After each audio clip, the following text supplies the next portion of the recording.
Do we want to look at wide receivers? We got about 15 Let's minutes. do it. The wide receivers. This is what I'm looking at on the depth chart here, Corey. I'm looking at Seth Anderson, Caleb Brown, and Jacob Bostwick as Jacob Bostic as the proposed starters. Now, I got that depth chart off the Athletic.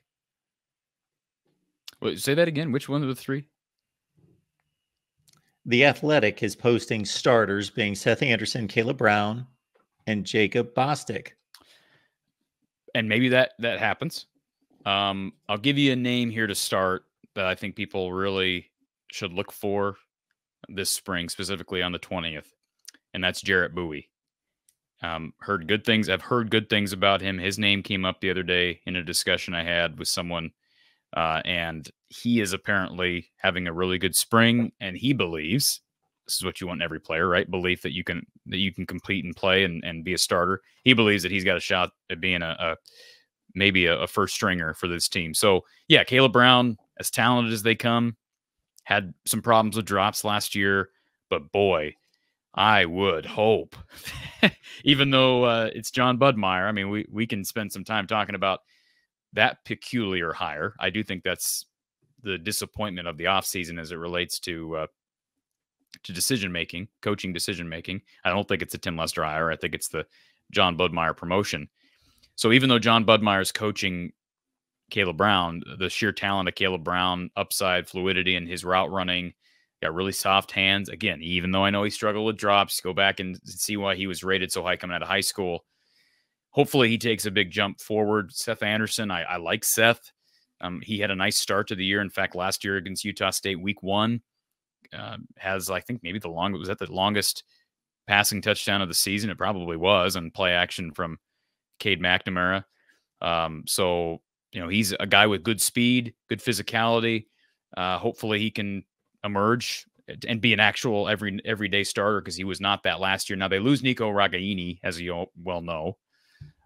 So yeah, Caleb Brown, certainly Seth Anderson. I think Jarrett Bowie will probably end up competing for that other spot along with Jacob Bostic.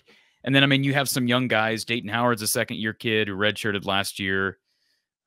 You've got Alex Moda, who's also on the roster. He's a redshirt guy who I'm sure he played in some game or games in as a freshman, but did not burn his red shirt. And then I'm missing somebody. Well, Jarrett Bowie.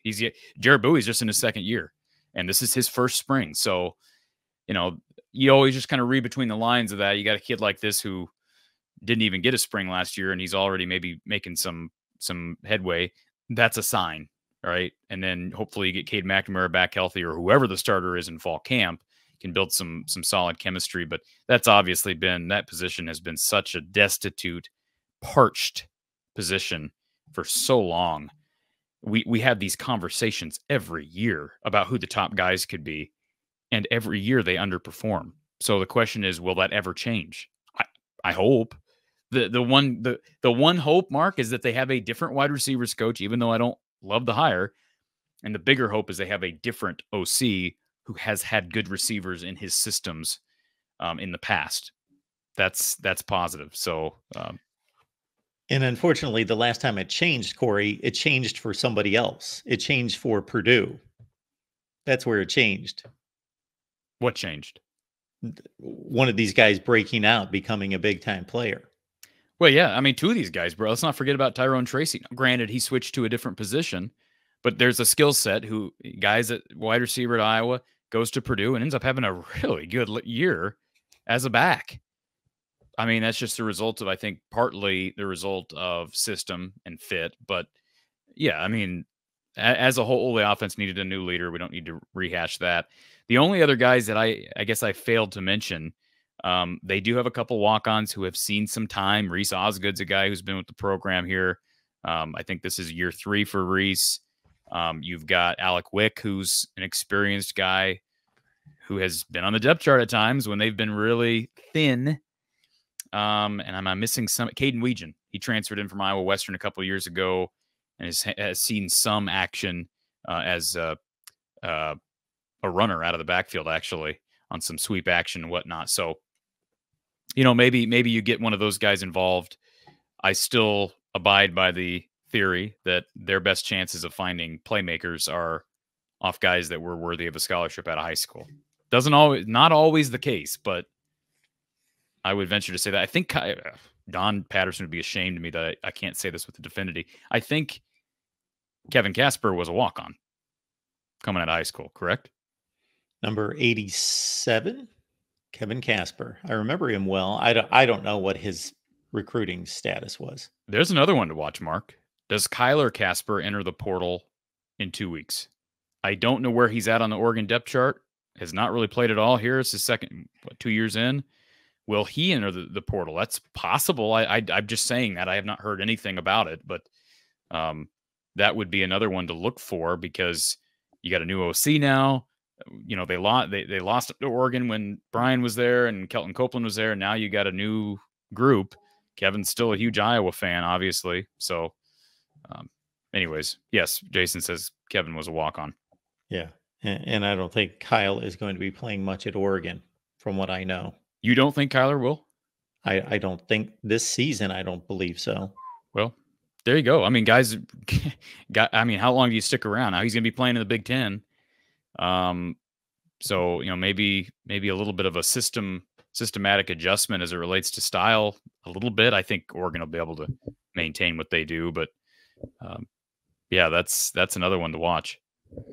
We've got 2 questions for you. 2 very different questions. So, with what we see on this wide receiver core right now, do you see any potential of any of these guys? And I would think Caleb Brown and Seth Anderson would be the 2 guys to point to, although you're high on Jared Bowie, that could become a first-rate Big Ten wide receiver.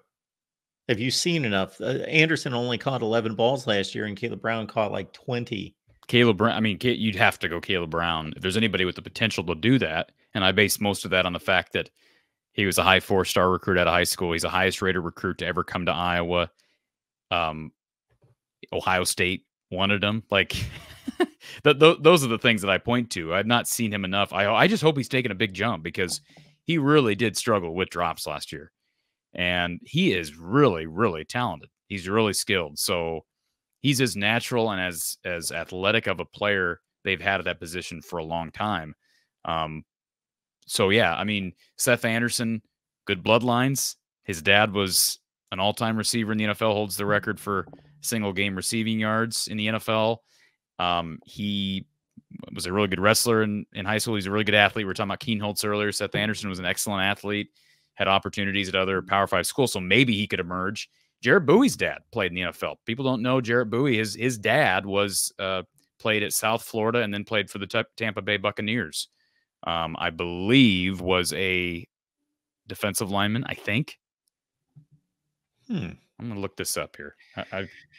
I would be curious because that was probably at a time when I knew just about everybody. Yeah, Jared Bowie. Let's see here. Defensive end. He was actually signed by the Bucs as an undrafted free agent. And let's see here. He was ranked the 22nd best defensive end by Rivals in his class. This was back in, let's see, when did he? Sefner, Florida, undrafted 2009. Now, it's not like he had a long, voluptuous career. I'm just saying he was a good player at South Florida and then got drafted by the Bucs. Let's see, college career. Yeah, 2007, he started 9 games, made 26 tackles, including 6 tackles for loss, a sack, 2 fumble recoveries, 13 QB hurries. 2008, he started and played all 13 games, finished the year with 5 sacks, 31 tackles, 3 quarterback hurries, and 2 pass breakups. What was South Florida like in 2008? Was that a good program? In 2007, South Florida rose to number 2 in the country.